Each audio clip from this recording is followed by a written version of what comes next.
Hey, hello, hello, hello, and welcome back. Right, guys, this is a show that I have been looking forward to. This is one of those people that I look at and I think, "Oh my goodness, I would love to hear her story." I am in the business of taking down religion. I am in the business of taking down dogma, taking down all the shenanigans that we were told, or the God beliefs, right? And so this is one of those, and I can't wait. Just brace yourselves. This is going to be good. And so I am going to bring forth to the stage. Before I do that, let me get my thing ready. Let's see. Okay, here we go. Okay, right.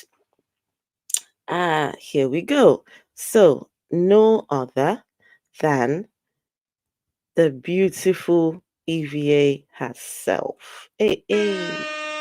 Hi.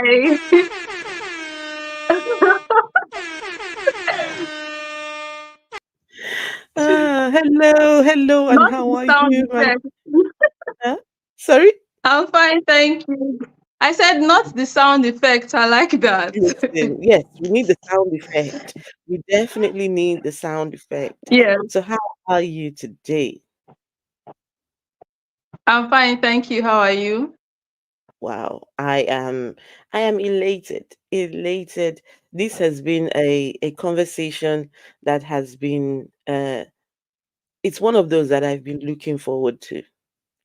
I feel Mm. like you share a lot about things. You share a lot about how you see your worldview and how you see things, but you don't share in deep about your own journey out of religion. And so I want to hear that story. I want to hear, how did you make it out? As a Niger babe, how did you do that?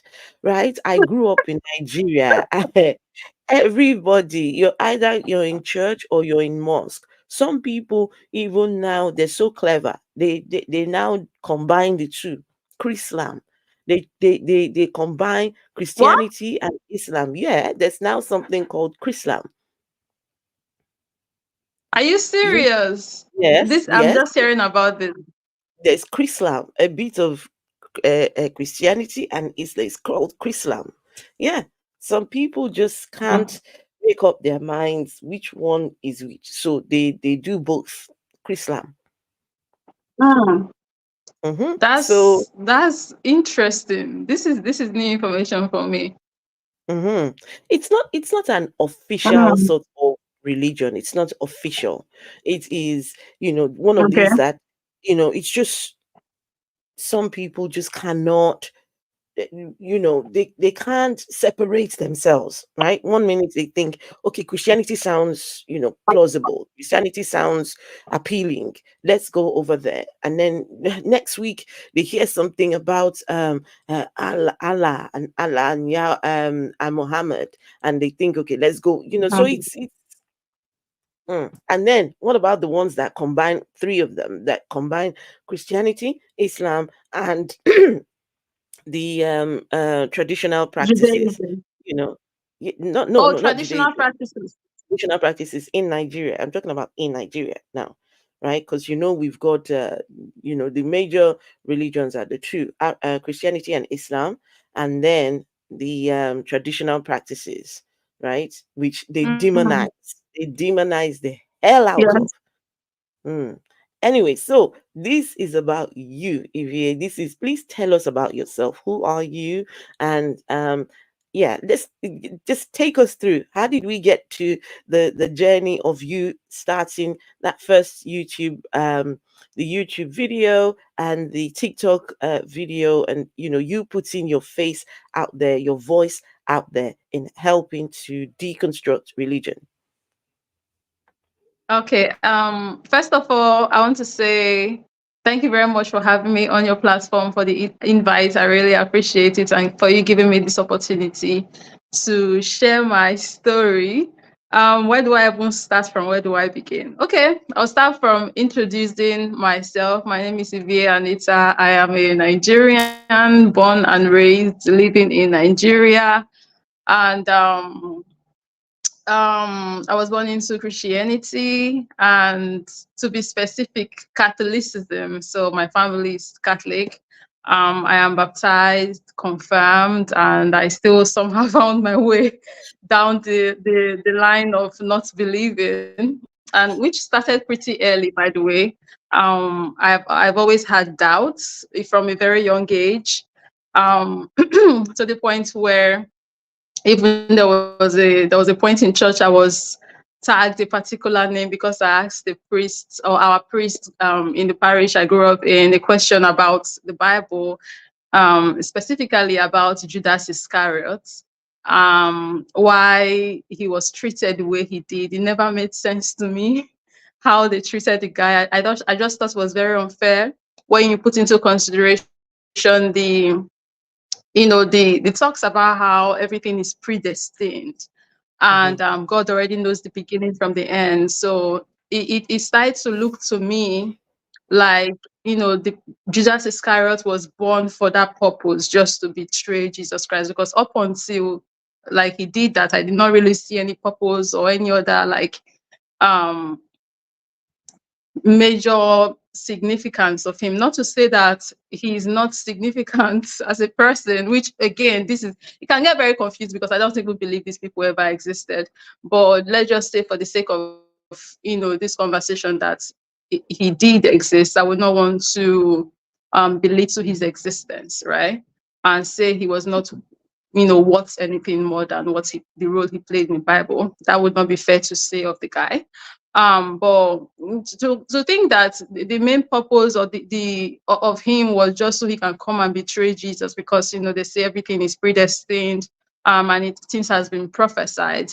It was just very unfair to me to think, oh, if that's what he was born to do, that's his role here in the story. Why should he be um chastised for it, if I can use that word. So in church that faithful day, I asked our priest that question, and he could not answer, because I was like, why is he the bad guy if he basically played the role he was supposed to play? Our priest back then could not give me an answer that was any answer for that matter. He didn't even respond to the question, and he just went straight to saying, oh, like, is this Judas Iscariot's mother? So he dubbed me Judas Iscariot's mother. And everybody started calling me Judas Iscariot's mama, Judas Iscariot's mama. That was my nickname for a while in church, and it was annoying and embarrassing. And that's just one example, because it's just little things like this. You have questions, you ask, nobody can give you any answer that makes sense. And at first you suppress it, right? Because you're just supposed to believe, just have faith and believe, just don't doubting is a sin. Even you don't want to be like the doubting Thomas, even though that's crazy, because when Thomas doubted, they provided him with evidence, and that's how he believed. Why is my case different? Why can't I be provided evidence like Thomas was? Thomas was, right? Because when he doubted, eventually Jesus Christ appeared and he revealed himself to him. So it just little things like this. I started very, very early, back when I was like in late primary school, early secondary school, up until eventually I found myself here. And then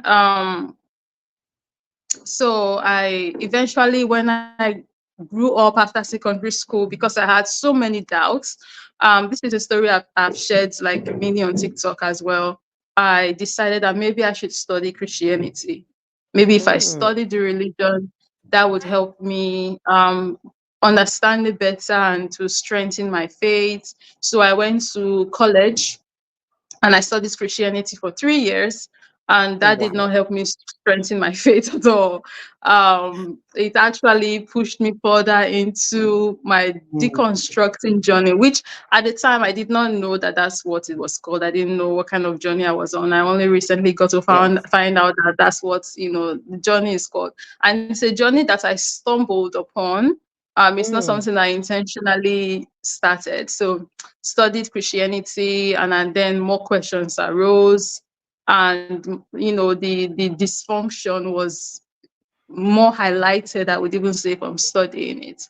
And after I finished with that program, it didn't help me with my faith. I then decided to take matters into my own hands, and I went on reading about the history of the religion, reading about the history of the Catholic Church, because, like I said, I was Catholic, right? And then I Mm-hmm. started finding out about the different atrocities, the Crusades, the Inquisitions, and how Christianity was used during colonization and slavery. And I'm like, this is the thing. Me learning all of that coming from a Catholic foundation, Mm-hmm. Mm-hmm. that made it worse for me, because not only am I reading the things that were done in the name of the religion, I'm reading that it is the organization, the church I'm part of, that sanctioned all of this. And Mm-hmm. I'm like, no, I don't think I want to be associated. I don't think I want to be associated to any of this. So, long story short, I had doubts from a very young age. Nobody could answer none of my questions.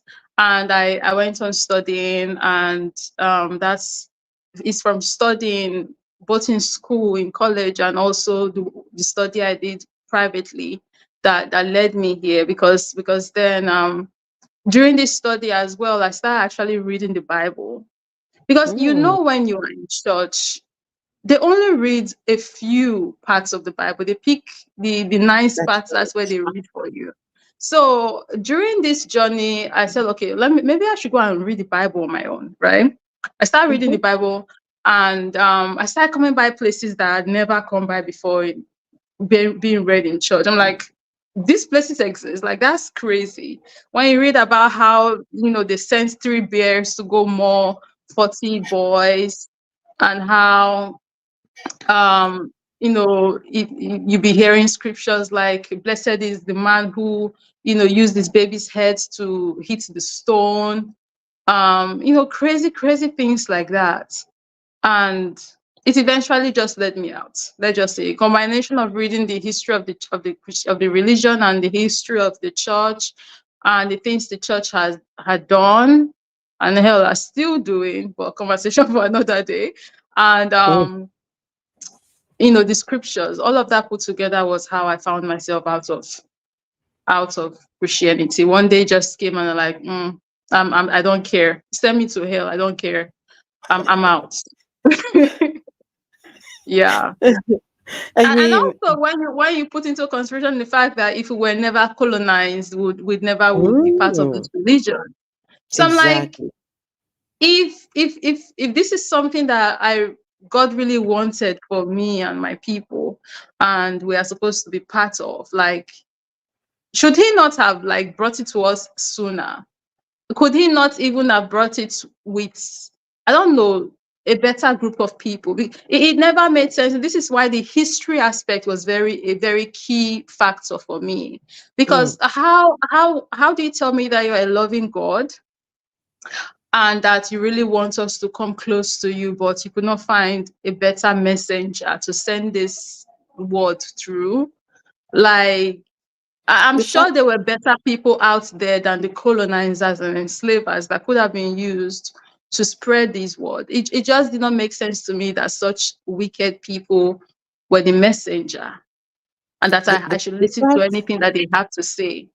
the fact that he needs messengers, that's an issue.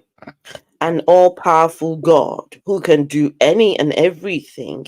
The fact that Yeah. he would need humans to do his work for him, that makes him Mm, useless. That makes him completely useless. And so, if you're going to send somebody, at least ensure that they have the right message. Ensure that they're not using your message to to destroy the other set of people that you're sending them to, right? So yeah. any religion that needs a messenger, a prophet, or an in between, someone in between, that's just no, that just completely nullifies whatever that person has to say. It's just no. You can throw it in the dustbin. Yeah. Done. Yeah, like, why don't you give us the message the same way you gave it to them? Exactly. Exactly. And this So is why This is why, I don't do prophets. I don't do any of these people that come and say, "Oh, God said, keep that for yourself. Keep that for yourself." Mm. So, And someone then you says, also, and then you also, okay. someone says 1720 says, "I love her.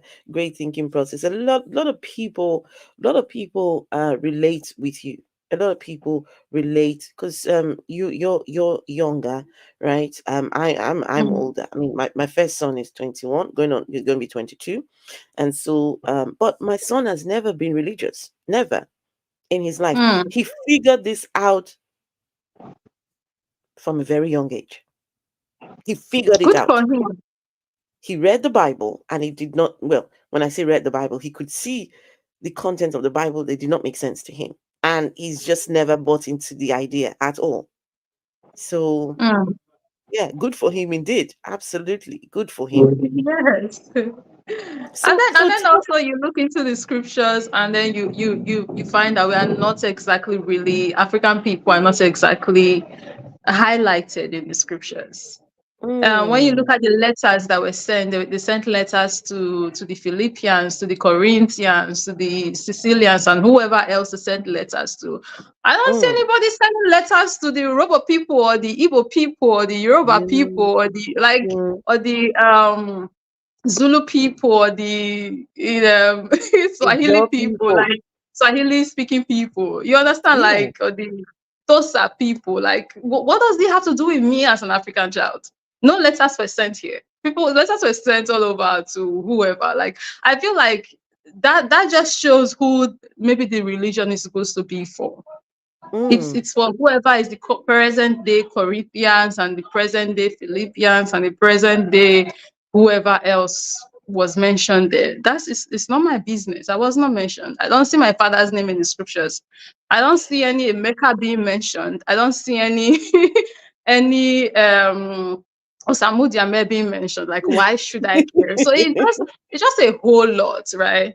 And yeah, like, like I said earlier, putting into consideration the history of the religion, the history of the church, the history of what was done in the name of the religion, and also how it's looking like in the scriptures. It's enough for me as an African child. It has no business with me. I mean, there were times where, yes, places in Africa were mentioned, but it was never like a highlight moment.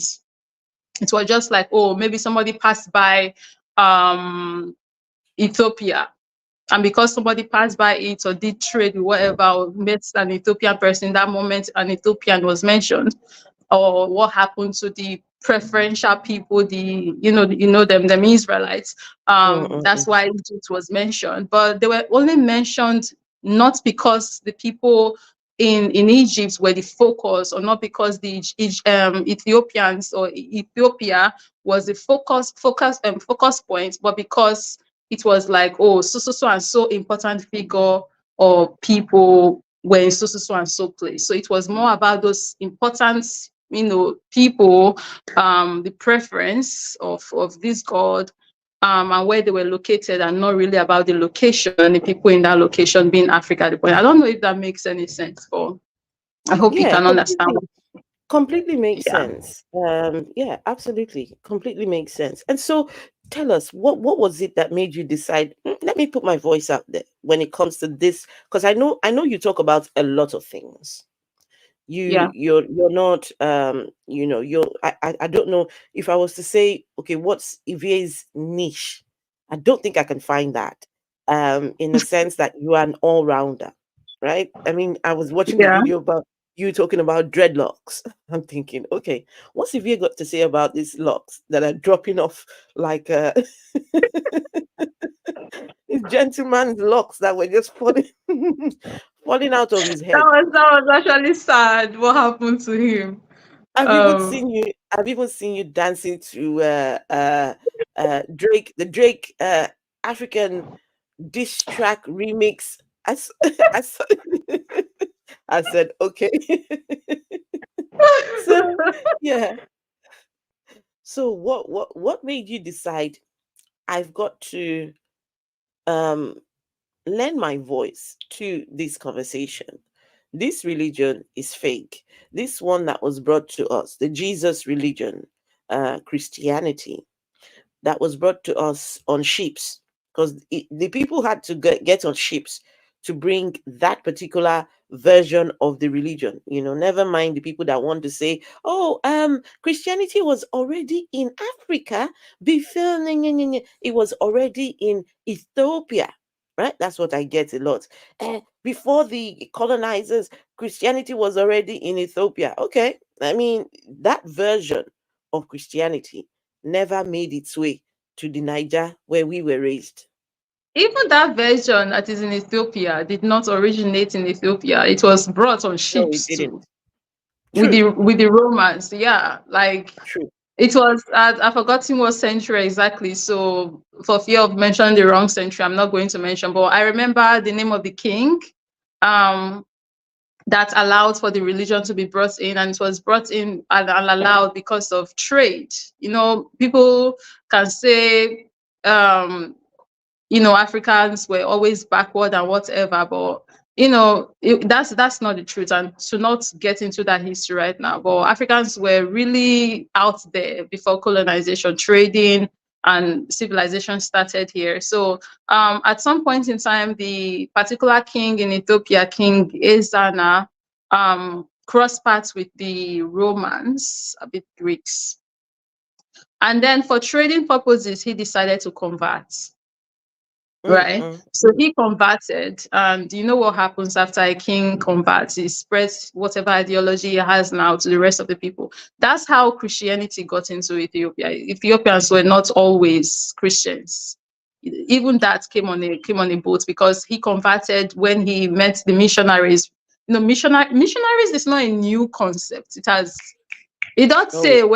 whether they mission. So Mm. Don't missionaries say found where, its way. don't say where done the waka. They don't. It don't say whether they waka. You don't They stay waka one with place. their Ah, message. so missionaries had come on the continent and they were in Ethiopia and who knows where else they were. But they encountered the king, and for trading purposes, like I said, King Ezana in Ethiopia at the time converted, and as he converted, a good number of his people converted as well to Christianity. That's how The the kingdom. first I'm having Christianity. a look. I'm just having a look What? at the I'm having a look at the origins of Christianity in Ethiopia. Says Christianity Mm, in Ethiopia dates back to the ancient kingdom of Aksum, when the king okay, Ezana first adopted the faith in the 4th that's century him. AD. Mm, I want to know who was the person who brought that religion to him. I think there is a name. Let's see. There was a name. I can't seem to find it right now.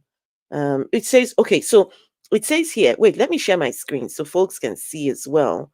Um, Sometimes when we're saying these things, we need to also, have the history behind us as well. For mm, those people who want to claim that that religion, Christianity was already in Africa, right? But it did not originate in Africa. It did not originate in Ethiopia. It was we also didn't. brought. It was also brought to them. So it says here Yeah. that Christianity Ethiopia dates back to the ancient kingdom of Aksum, when the king Izana first adopted the faith in the 4th century AD. And this makes Ethiopia one of the first regions in the world to officially adopt Christianity. Just what Ivie was saying. The king over there, when he decided, I think I like this Jesus thing. Now let's make it the official thing for our people, right? So no, this is not something what started over there. And even then, various Christian denominations now followed in the country. So in Ethiopia, right, there's still very different kinds of Christianity. Mm, Even they were the first, but they still have all these different versions of the thing, you know.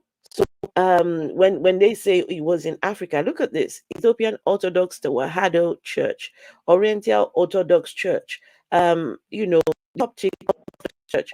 These are not the popular ones that we have in Nigeria. right? Yeah. Have you seen any of these in Nigeria? No. Wait, let me see. Ethiopian Orthodox. Um, See, there is the Tawihido Church, the Syriac Orthodox Church, the Greek Orthodox Church, the Coptic Church of Egypt. It has No. a membership of 32 to 36 million people. Oh, wow, For real. wow, wow. The My only goodness. Orthodox I know in Nigeria is the Catholic. That's the only And one. I maybe mean, some, yeah. there might be I others, don't know but if the Anglicans, I think the Anglicans too fall under some kind of Orthodox. Yeah. right. But Anyway, but that's the only one I know. so what made you decide, no, we go put our voice out there, make them understand, say this their religion na nonsense. This religion that they brought to us is nothing but nonsense. um you know that moment when it dawns on you that you were lied to, Mm, and you start to feel this anger inside of you, like I went how many years of my life believing this, mm, and I, mm, I carried it. Some of us even championed it. I wasn't exactly a mm, champion, like going out ministering or evangelizing, nothing like that. But I was very involved in the church. I was, like I said, born into Catholicism. I was baptized, confirmed. I was a lay reader. I was at some point in the choir. I joined societies. I was involved because I really wanted to be, a good daughter of Christ and make heaven and stuff. But then you wake up that all of this is a lie. And you start to feel that pain inside, like you feel like you were deceived, like. And then when you finally start to see the system for what it is, and you are seeing that nobody else is seeing it, then you start to feel like I've been seeing this since I was young. Yes, I suppressed it because I was scared to go to hell, or um my doubts worried me, so I suppressed it and just followed blindly like they wanted me to. But now you can't unsee it anymore because you've gone too far, right? You've gone too far into studying, and there's no going back at this point. And now you really see it, but then people around you seem to not be seeing it, and it's hard for you to understand. And you feel this fire inside. That was how it was for me, and that was what led me to start talking, because I'm like, no, we can't be living this in this lie anymore. People have to wake up to what is really going on here. That was what pushed me to start making content and talking about the things that I know. And it didn't happen immediately. It was a couple of years after I had been an ex-Christian and away from the church. But then at some point I was like, we can't be keeping the knowledge that we have to ourselves. Just as no, our brothers and sisters believe that the right thing to do is to spread the word and bring people to Christ, I think the right thing to do is to bring people away from Christ and open that's my right. people's eyes. So they think they're doing the right thing. It's fine. It's a free word. They can do what they're doing. They're spreading their message. I think I want to spread my message as well. And at the Mm-hmm. time, I did not even know that there were, many. I thought I was alone. I did not know Mm, that there was already people like you, beautiful Afro atheists. I did not know that there were other people like Bakanga, even though you guys have your clash once in a Bakanga, while. Bakanga, he likes you. I've heard him ask you to be his wife. No, Yeah, me and Bakanga clash over the subject of women and LGBT. LGBTQ. And Yes. I will enter the ring with you when it comes to the subject of LGBTQ. I don't care. I will I don't care who you are, because LGBTQ rights are human rights. And so yeah. Mm. Yeah. Yeah. So that was how it happened, long story short. And I decided I should start talking. There are certain things that we need to point out that our people are not aware of historically, and also these scriptures that they don't seem to want to talk about in the church, because And I think they do that because they know that if you talk about these scriptures, people are going to start side eyeing exactly what's going on. So I'm like, okay, since these them folks and these pastors, these money hungry people that really do not care, I don't think any of them believe any of the things that they say from their pulpits. Since they're not going to tell the people the truth, I'm going to start telling people the truth. And that was how I decided to start making this content out of passion. Um and when you also wake up to how this religion is really one of the many factors, and there are many factors holding us back as a people, and Mhm. this religion is a key factor, is there somewhere in the center, even, I would say. Because there's a whole lot of beliefs that comes with this religion that is helping our people to stay subjugated and used and reused to the advantage of not only our wicked leaders, but also them imperialists, Western imperialists, right? So it really is very sad how it is used. And I thought I should start waking people up and getting people to see right through these things. And that was how I started. And eventually, when you find yourself in that space, you start coming by people who are just like you because of how the algorithm works. And that's how I crossed paths Exactly. with you and Bakanga that I mentioned earlier, and Ninja Zen, and Sarah, and Mama African, our other brothers and sisters out there that are doing this work as well. And when I, found out that, oh, I'm not the only one, it was really liberating. It was exciting for me to know that I'm not the only one out there. And when you start, people will start following you as well, and you come to find out that yes, you're truly not the only one, and people are waking up as well, just as you are. It's nice. But that's It how I is. got here. Me, I know how to yap and blab. If you don't Yes, stop yes. me, I can just keep going. So No, it's okay. let Listen, you I'm come in. enjoying. And listen, I haven't waited months for me to come and start shutting you up. Oh no, no, no, I have time. I have time for you.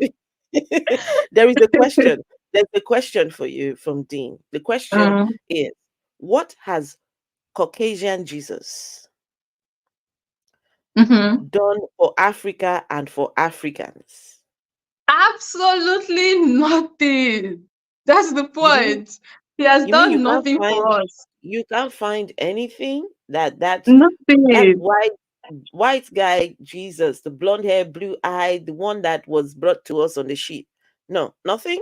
Nothing, except for make people, African people, just stay waiting for him to come solve our Mm, problems when we are supposed to be. That is the part that really gets to me about Christianity that I mentioned earlier, when I say it's a factor at the middle of what's holding us back as a people, because we have an mm, entire continent of people that believe that they should wait for a savior to come save them from the problem, when we are supposed to be the ones actually saving ourselves, being on the streets and protesting for the things we want and demanding change and asking for Tinubu to leave power, because hell, that man is not there to help any African people. But because of this Jesus mentality, savior mentality, my people would rather wait and believe that they should wait for this Jesus guy to come save them, when they are supposed to be the one doing this stuff by themselves, creating the reality and the life and the continent that they want, but they are not doing that. They are waiting for Jesus to come doing it. So that's the only thing that Jesus has done for us: create a docile people. mm, mm, That's mm, it. mm, mm. Jesus And that created a continent full of docile people, and that is bad. That and that is is very bad. bad, We very need very to bad.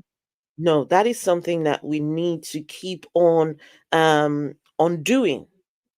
We need to Yes. keep on undoing that You, and you, you what will what see we you will see did. Africans in comment section. So maybe if we're talking about Sudan or Congo or what's happening in Yeah. Ethiopia, Africans will be talking about, oh, Jesus is coming soon, all of this will change. We pray Jesus will relieve their suffering. We pray Jesus will do this, that, and it. I'm like, no. This has been going on for years now, for decades. He's not coming. It's about time that we realize this and go get done the things we want to get done. Mm-hmm. Mm-hmm. You There understand? Like is how no, can people be getting bombed in Sudan? And you're talking about Jesus will save them. No, This, there's this no is the Jesus. docility I'm talking about. There is no That's the Jesus coming docility to I'm save talking us. about, and I don't like what it's doing. It Hmm. creates room for us to perpetually continue to suffer, perpetually continue to get used. You see, this Jesus mentality, it benefits one people, the Hmm. imperialists and the wicked leaders. That's who it benefits. That's who it benefits. Because when the masses believe that they can wait for Jesus to come solve these problems, the imperialists and the wicked leaders continue to have the time to do all of the wicked things that they are doing because they know these people would not do anything. They are waiting for Jesus. It creates the perfect ground, the perfect opportunity for manipulators, for narcissists, for wicked people, money hungry, thirsty people to just continue to exploit, for exploitators. It creates the perfect ground for exploitators because Hmm. they know these people would not do nothing. They will wait for Allah, they'll wait for Jesus, they'll wait for Yahweh, they'll wait for Jehovah. They will continue waiting, and we have the opportunity. So we'll have the opportunity to continue doing to them all the F up things we are doing to them, continue to exploit them, continue to take from them, continue to unalive them. They would not lift a finger. That's the only thing these religions and the ideologies and beliefs that they come with have done for African people. Make them docile so they can continue to be used by the people using them unendingly. Hmm. Okay, That's let why me I'm ask you this very question. against it. Let me ask you. So there's been this thing recently about black Jesus, right? Mhm. The Jesus was black. I mean, to me, I just think it doesn't help. It's not. Look, make him as black as you can make the guy. It still Yeah. doesn't change It the changes nothing evil for me. that was done in the name of that guy, right? I even think it's an insult on the black people that look. So all this time, Jesus was black, and Jesus sat there and watched as the people that brought his religion to us, they painted an image that was, incorrect of himself, and he did nothing. He did nothing to change it. So now Mm, he's just there, just, all right, now let me reveal my real self. No, that is wrong. That is it just makes Jesus look very, very weak, in my opinion, as if there is a Jesus that actually exists. Because if mm, you, I've got videos showing the missionaries, some of the first missionaries that came over to our parts of Africa. They came with pictures of Jesus. So it's not like, so some people would say, oh, the people that brought Jesus, they no, that was not the real identity. No, the people who brought us Jesus, they brought the pictures. He was on a. I see if I can find you the link to this particular video. It's on YouTube, right? You see them going to communities holding this white boy Jesus in their pictures, telling them to get rid of their juju and their deities, right? At least the deities, some of the deities that were in this video, you can see they were black, black like this thing here, right? And then they're saying, no, drop that and take this guy in the picture, this white boy mm. Jesus. He's coming to save you. I just So You see, what do you this think black about Jesus. what do you think about black Jesus? Oh, I'm not a fan of black Jesus. I don't care. I don't care. I said on TikTok, one of my videos, I don't care if the Jesus is black, pink, polka dots. I don't care. I see this black Jesus narrative as a well crafted Mm, distraction, mm, especially with this thing that Russia did recently with the Putin revealing Jesus. My people are so engrossed in this ideology that I feel like it has taken away our opportunity as a people to collectively be able to ponder on information when we receive them. It's because it's like we're looking for this validation to remain in this stuff. So when someone comes out and reveals to you, like Putin did a couple of weeks ago, that Jesus is black, now we have a bunch of people who have been waiting to be validated by this religion and them folks happy. And not many of us are sitting down and asking ourselves, wait a goddamn minute. If Jesus is really black, meaning they've known all these years, why are they just now revealing that information? Why now? Why did they not tell us things during colonization that Jesus was black? Why No, is it now? why didn't Jesus do something about it? Why, if Jesus exists? I mean, we can have that conversation, right? If Okay. we can have that conversation, but why are they just telling us now? Why now? Why not Mm, mm, 60 years ago? Why not mm, 100 years ago? Why not mm, 500 years ago? Why now? mm. That's suspicious to me, and I see it as a means to keep us even more distracted. They Fact. understand it too, the role Christianity plays in all that they are doing, and they want us still buying it because, like I said, it keeps us docile. When they Mm, slap you on one cheek, turn the other cheek. Don't fight. mm-hmm, It mm-hmm. keeps us docile. So, okay, now these people, give them a black Jesus, that will make them happy and distracted. Now they are going to be basking in the joy of, oh, Jesus is black, and not thinking about what the F we are doing. Mm. So, okay, now that Jesus is black, what changed in our lives as African people, as black people globally? Now that Putin revealed that he's black, what changed? Nothing. This one I'm saying. No, he's our guy. He's our guy. No, we Is should our embrace guy him. doing is our guy Mm, is our guy doing what for us? What is he doing for us? Why should I nothing. be happy that somebody is black if he's not doing anything that benefits me and all my people? Why should I be excited? And because this is another thing, because Jesus is black, that doesn't mean we should even be a fan of him. There are black people. See, is it every black person that is a good person or that wants the interests of black people? Look at Candace Owens. She's a very good example. She's black. Gosh, that lady. That She's lady black. is. We have black people who are useless. So Mm-hmm, because mm-hmm. Jesus is black, that doesn't mean he's useful or is something we should be excited about. Like, of what benefits exactly? Of what benefits is black Jesus? So I'll keep saying I don't care if he's black, white. This is one thing. There is one particular scriptures that really gets to me whenever I think about the personality and the character of Jesus. And it makes it even worse now when you tell me that Jesus is black when I think about that scripture where he said he did not come to bring peace. He came to bring war. He would turn father against mother. He would turn daughter against turn father against son, mother against daughter, daughter-in-law against um, So mother-in-law, yeah, and you know yeah. that scripture.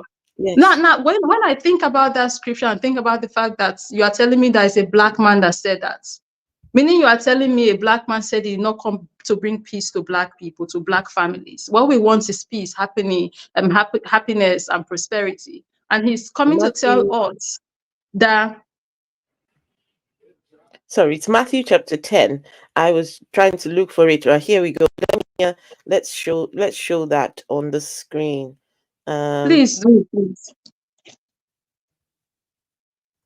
right, let's show this up here. Right, here we go. So this is Jesus's words. Matthew chapter 10, 34 Mm. to 36. This is Jesus speaking. Jesus says, "Do not think that I have come to bring peace to the earth. I have not come to bring peace, but a sword." This guy came for war. This Yeah, guy came for a fight. I've heard people, I've heard people try to justify. They said no. There is a context. I don't care. There I is a really don't context. care. No, I don't care what the context is because okay, now they want to give us their skewed context that paints the picture or understanding that they want us to come to. When I can read, I have brain and active brain cells that work, and I can read the scripture here and I see all the context that I need to see. Like you will not come and be giving me a different context from what I'm seeing, and Like, it makes no sense for me. The man said, I have come to set a man against his father, a daughter Mm, against his mother, and a daughter-in-law against her mother-in-law. And a person's enemies will be those of his own household. This man came to tear families apart. I don't care if exactly. he's black, white, polka dot, pink.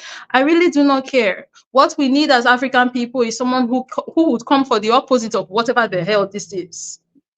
Like, Exactly. whatever, this is why I say, when like we really do not think through all of these informations when we come by them. How, if a black man with this mentality, how would he help us?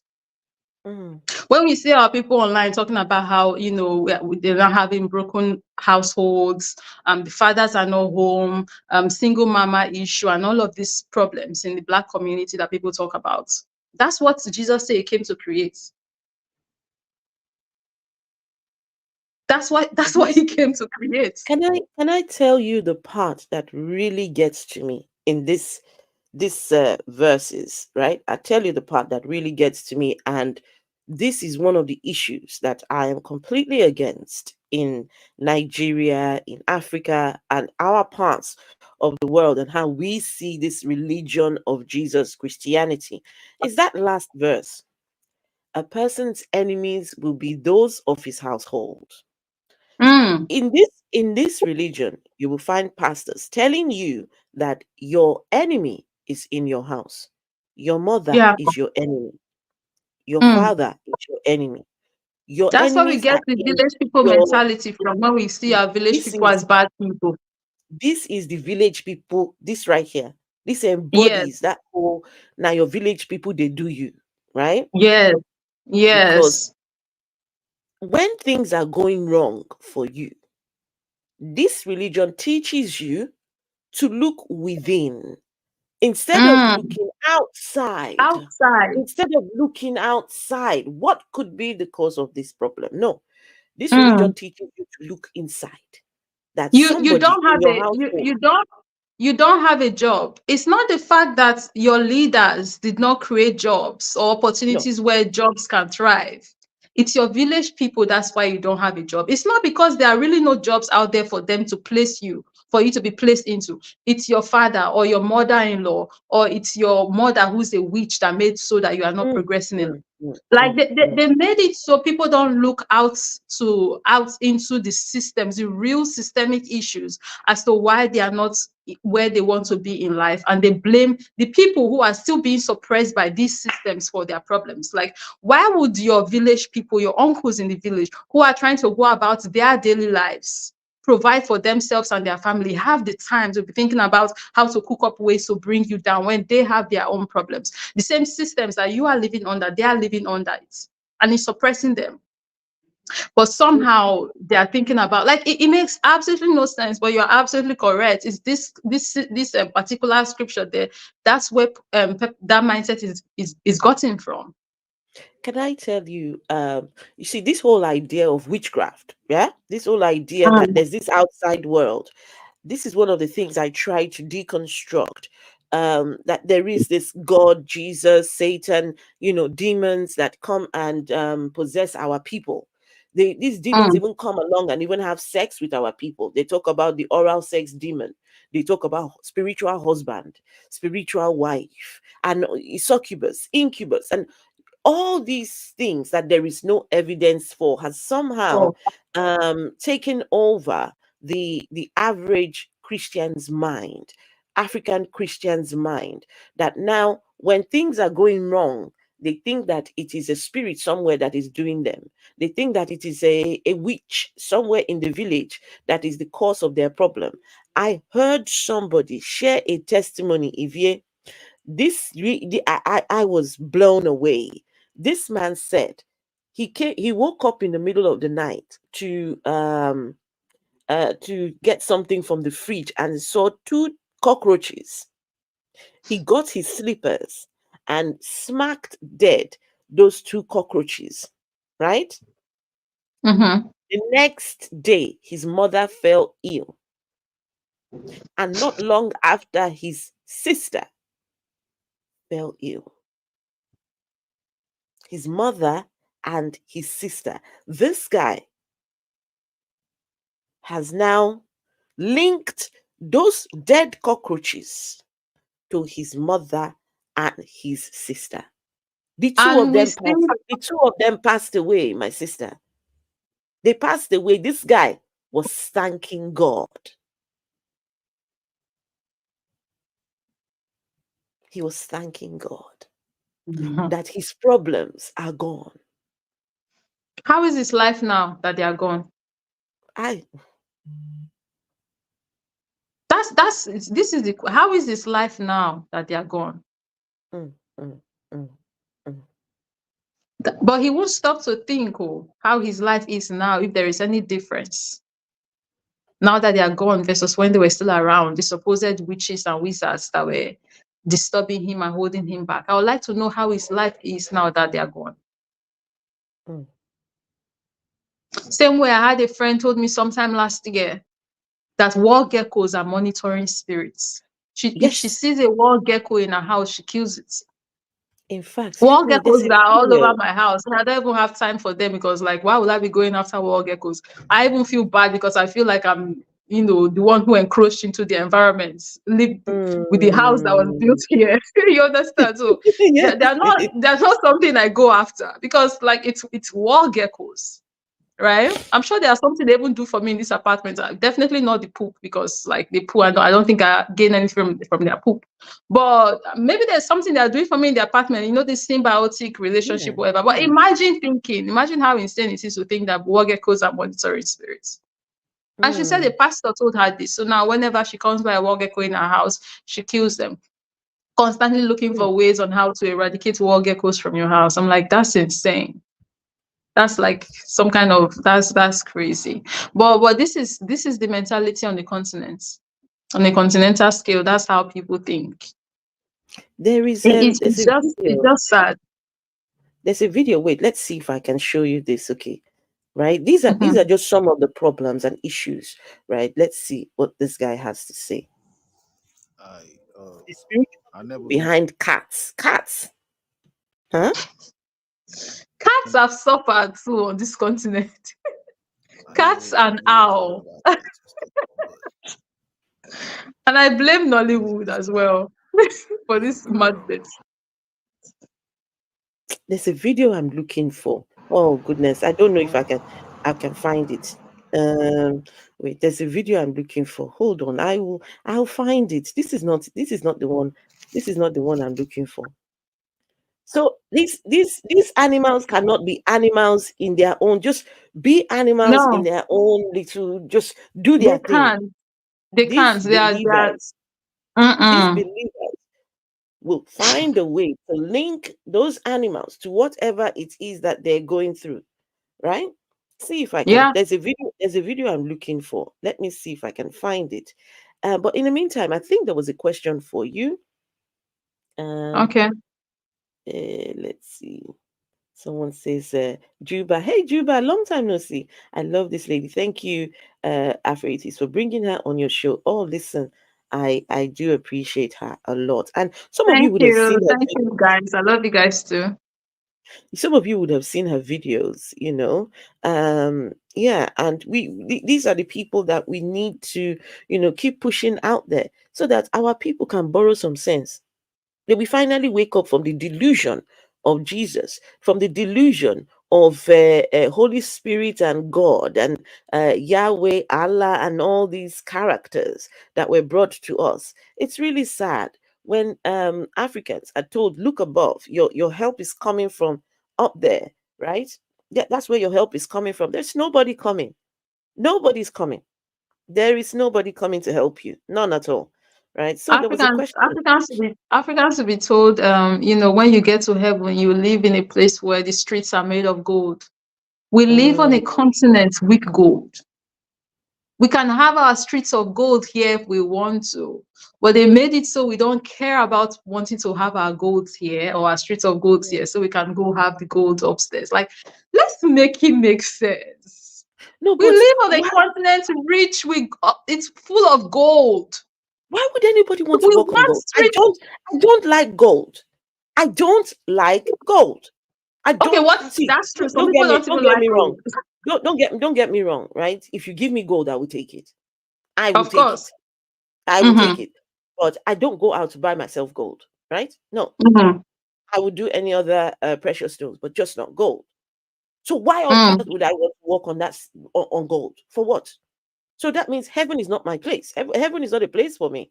If it's a place where you go Exactly. and work on gold, why would give me something else? I don't want your gold. I don't want your golden floor. No offense. Mm. People they don't understand the implications when you say that you're going to be walking on gold. Are we going to have legs in heaven? I thought we are spirit beings. So if we are walking on the gold, wait, that means that we possess legs. And we remember we have our mansions because in our father's house, according to the scriptures, there are many mansions. It's When I literally a when promise, I a think of promise. See, that, heaven is go on, please. okay. Heaven, Go if, on. if you really ponder on the concept of heaven, you start to realize that it's nothing but an idea that they made to make poor people happy, people who are not as privileged happy. That at least when they die, all of these things that they don't get to enjoy on earth, they would enjoy after they die. You think rich people care about heaven and golds and mansions? They already have the gold and the mansions here on earth. You can't buy them over with that kind of belief. Mm, Is the everyday person who is not as privileged that you buy over with beliefs like that. It really starts to make you understand why the concept of heaven was created. I Because think about it. finally And then found a everything video. in heaven is like man-made. Everything is like what humans want. You would think if a God who doesn't care about all of the who claims to not care about all of these earthly things, if he wants to create an ideal place for people, he would have like different things that he will put in there. Why is everything he has in his heaven so materialistic and Mhm, mhm, why is it so the things that human beings want and hold and place value on. mhm, We are the ones who place value on gold. We are the ones who place value on mansions. We are the ones who it's just giving man. If you ponder on the concept of heaven long enough, you start to understand that men created these things.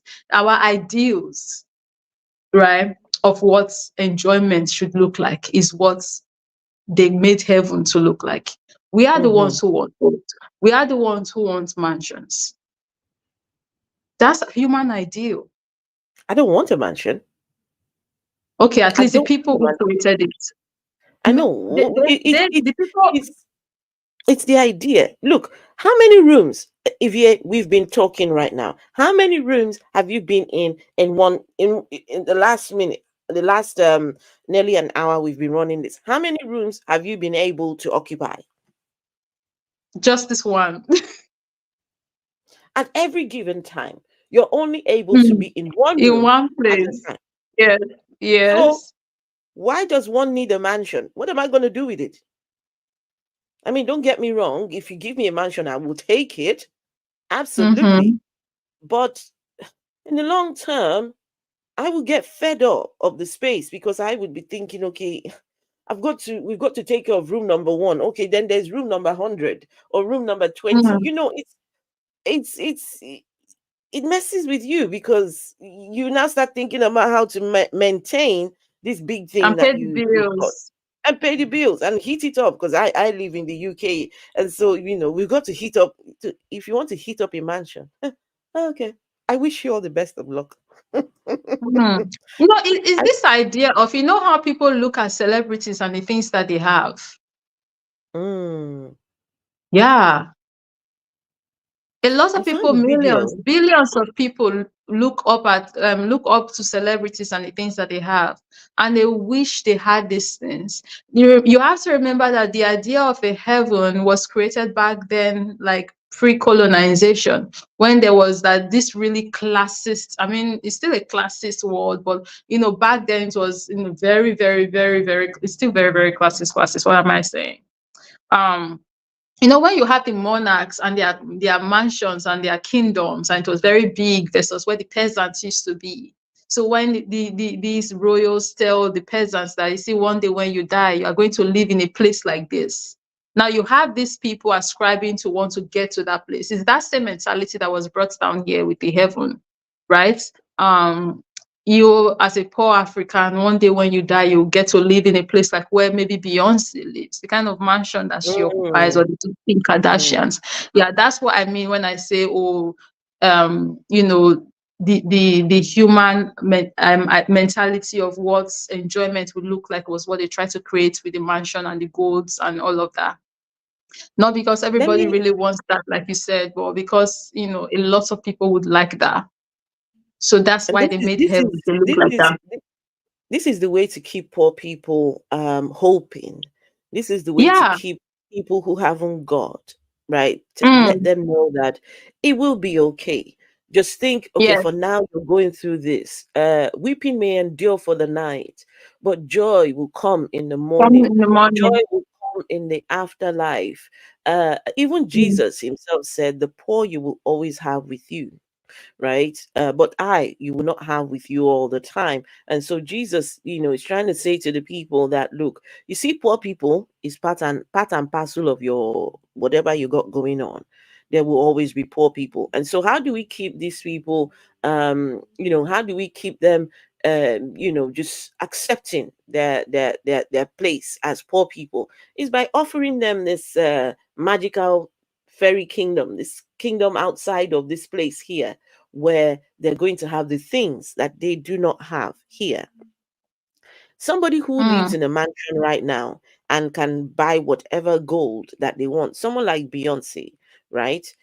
Tell me, the offer of a mansion and gold in the afterlife, will that, It will not what's be that going to do enticing for her? to her. No, nothing. What's that going to do for her? So Nothing. let me show you this video very quickly. This is over my, and guys, please make sure to give the stream a thumbs up, right? It pushes the videos into the algorithm. We have to wake our people up. Dean said something earlier on, he said Africa is waking up. It is one video Yeah. at a time, one conversation at a time. This is how we will get rid of this Jesus religion in Africa. Oh, This is how we will sorry. get rid of these toxic religions. So this is Mm. a Christian pastor, and this is what he's got to say. Let's listen. Now, if you believe witchcraft is real, you have to pray very well. Then what the animal, the witchcraft animal, and their symbolic meaning, the witchcraft animals and their symbolic meaning. Otherwise, the 10 animals that which is used for transport at night, there are 10. Number one, we I have have the to bat, come closer so I can hear. Hold on. Let me see if I can. we have the Video cat, itself. three, Wait, hold on. The video itself is very low. The video is very low. It says the 10 animals Don't worry, you can that. play it like that. I don't mind leaning forward to Okay, hear for what those he has people to say. for those people who can hardly hear it, it's talking about the 10 Okay. animals that witches use to fly at night, or to witches used to do. Let's start all over again so you guys can hear the 10 animals. Okay, here we go. Now, if you believe witchcraft is real, you have to pray very well. Then what the animal, the witchcraft animal, and their symbolic meaning, the witchcraft animals and their symbolic meaning. Otherwise, the 10 animals that which is used for transport at night, there are 10. Number one, we have the bat. Two, we have the cat. Three, we have the rat. Four, we have the wall gecko. Five, we have the hole. Six, we have the crow. Seven, we have the scorpions. Eight, we have the cockroaches. Nine, we have the frogs. 10, we have the snakes. The meaning, their symbolic meaning, and their agenda against the children of God. The bats. The bat represents spiritual blindness. The bat represents death and hell. The bat represents the symbol of prayerlessness. Bats are blind birds. They only see at night. Guys, this religion is deadly. This That's religion is crazy. toxic to animals in particular. He has a whole video of this thing where he talks about bats and owls and These are the animals that witchcraft used to transport at night. And so, believers, Christians, need to be careful. They need to be prayerful. They need to be. How does one ride on a cockroach at night? Who did this to us? Who did this? How does one ride on a wall gecko at night? Where are you going on a wall gecko? Where are you going on a cat, a bat? What is wrong with our people?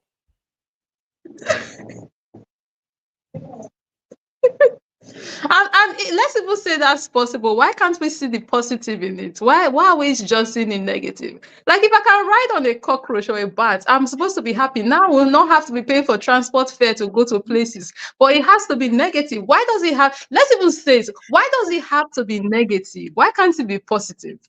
Why can't it be, oh, now we all need to start finding a way to ride on cockroaches to our various destinations? At least I won't be thinking of how to buy a car. I don't own a car. At least I won't be thinking about how can I save how many million naira now to buy a car. I don't have the money. When I can just ride on a cockroach, that's a positive. It's supposed to be a good thing. But of course, Exactly, right? mm, that's Mm-mm-mm. crazy. He mentioned the wall gecko I mentioned earlier He that my did, friend he spoke. did, he did, he did, he did. Let's see. Wait, let me see if I can find the full video. This is bad. It is evangelist Joshua Joshua Orek, right? Joshua Orek, and right. So he's talking about animals that they use to. Do you know how many subscribers this man has, Ivy? Do you know how many subscribers? Hmm? I have no idea, but I'm guessing the way you're saying it now is a lot. Hmm. The man has 399,000 followers On YouTube or on TikTok. on YouTube. Wait, I'm going to show it to you. Hold on. Wait, it's playing in my ears. Wait, 1 second. Um, ha, prayer. I just seen prayer against breastfeeding in the dream. What the hell? Hold on 1 second. The man is talking about prayer against breastfeeding in the dream. Hold on 1 second. He's about prayer against breastfeeding.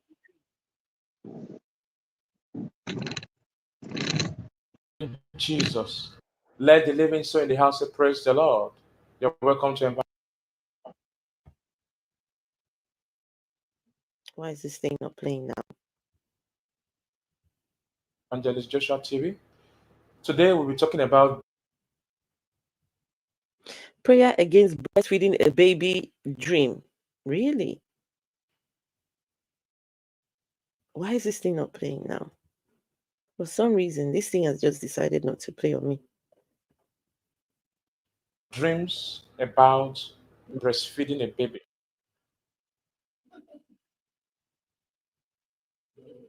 Ah, Sorry about that, guys. For some reason. Dreams about breastfeeding a baby. We all know that breastfeeding a baby in the dream is bad. It's something Oh, God. that has to do with that has a link with spirit children. Spirit children. I don't know why the video is decided not to play. Something that has to do with Oh, no, no, no, no. Oh, my goodness. Spirit children. Oh, yo, yo. Yeah, we have spirit husbands, spirit wives, spirit children. breast, Of course, he would believe in all those kind of things. He would believe in. Hold on, let me see. Sometimes it might be an overload. Oh, breastfeeding a baby in the dreams is also something 1 second. Let me do something quickly. to do with a woman losing her virtues. A woman losing her virtues, really? When a strange child is breastfeeding a woman, for example, maybe in a reality, maybe a woman Hold on, let me. give you a baby, give you a baby to hold. Sorry, this is not. It's not. It's not going to. It's really. Listen, the man has videos about prayer against snake in the dream, prayer against village dreams. Huh? He's got prayer against the spirit of backwardness, spiritual meaning of shoes in the dream. Shoes, as in SHOE, the shoes you wear on your feet. Ah, So we're supposed to be barefooted in our dreams. Noted. That's the best option, I guess. I honestly do not know. Wait, what the video I'm looking for? Let's see. Animals for transportation. That's the one I want. uh, animals for transportation. Let's see. Um, okay, yes, finally found. I hope it will play this time around. Um, I hope it will finally play.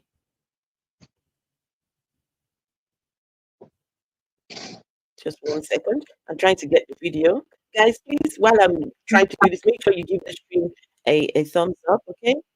Right, let's.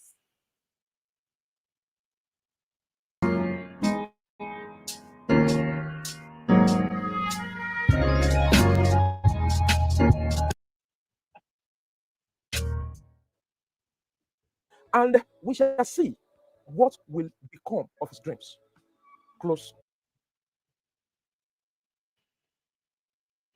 Go on. Trying to show you. Okay, here we Prepared. go. Today's topic is so strange. Today's topic will be, by the grace of God, will be high opening. What is the topic of today? Today's topic is 10 animals that witches use for transport at night.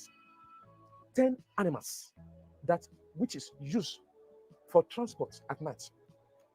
Do you normally see animals attacking you in the dream or attacking you in real life? Are you wondering why animals are biting you in the dream? Is Animals are there a time biting you in the dream. you dream of a certain animals stings you and you have a bad day? Have you ever asked yourself why some animals are used for witchcraft? Have you ever been out by these animals in the dream? If yes is your answer, then Oh, come on. you are likely to be attacked by these witchcraft animals. Praise the living Jesus. I pray by the grace of God, the Lord will reveal to us the 10 animals that the witches use most often, commonly, to use for transport at night. This is very, very high opening. There are some common night animals which is used to transport themselves from their coven into the habitation of their victims. These witchcraft spirits use some animals to hold meetings in their coven. They have leaders, they have members, they have messengers. These natural animals have specific demonic assignment they often carry out against their victims. For example, if if your enemy wants to fight, kill, and steal from a person, instead of that enemy to come to you and challenge you one to one, they will use some of these night animals to send arrow into every area of your life. Evil spirit. So if you the man is saying if an enemy wants to do something to you, instead of coming to you directly, they use one of these animals. Can you see how these Christians are damaging people? Can you see how this Jesus religion is a problem to us? How is the man sitting there talking about people using animals to attack people? What is wrong with you? My brain is not even Wrong braining with anymore you? because after listening to, I think I've lost some brain cells. Because if we I want to even talk about apologize. who created these animals, according to the belief system, who created these animals? And for me, it's how they then demonize these animals. Somebody will see a bird accidentally fly into their home, and they will It's a then witch. they will kill it because it is a witch. Yeah. This is what we have been told by these Christian leaders. This man has nearly 400,000 followers, and yet this is what he preaches. This is what a lot of African Christians, this is what they want to hear. This is what they want to listen to. People like myself and Evie, when we are speaking, they tell us that we are from the marine kingdom. We are the demons. We are the ones that, it's absolutely crazy. But guys, very quickly, I just want to show you Evie's links, and I will put those links in the chat. She's doing a fantastic job over on YouTube and on TikTok. A huge following, and I think you deserve so much more. Hold on, let's do this. Let's show folks. Thank you. So, you are very welcome. So this is her page on TikTok, and I will put the links in the chat. So please, if you have a TikTok channel, a TikTok, make sure you go follow over there. Now that I don't know what's up with my internet today. It's not interneting. My internet is not interneting today for some weird reason. I don't know why. Um, it was working a minute ago. Hold on. Okay, hopefully this is it now. Right. Okay. Okay, here we go. So this is her links, right? She's got 134,000 followers. And just an example, there was one video you did. This was one of your very first videos that I watched. When you came across some preachers. Some preachers had some people were preaching. You know, the people that were preaching, and you did like a 3 or 4 part series videos. Do you remember that? Um, if you can be more specific, because I've done a few Okay, series. okay, okay. I will see if I can find it. Hold on. Right. Let's see what video can we watch now. Let's see. The jokes keep writing. The Black Jesus saga. All right, let's do the Black. I don't care if the Jesus is white, black, pink. I don't care if the Jesus is white, black, pink, green, polka dots. It's still a fictional Mm, character to me. Because someone is black, that doesn't mean I just should follow you and your teachings and just believe in you just because. No. Look at Candice Owens, she's black.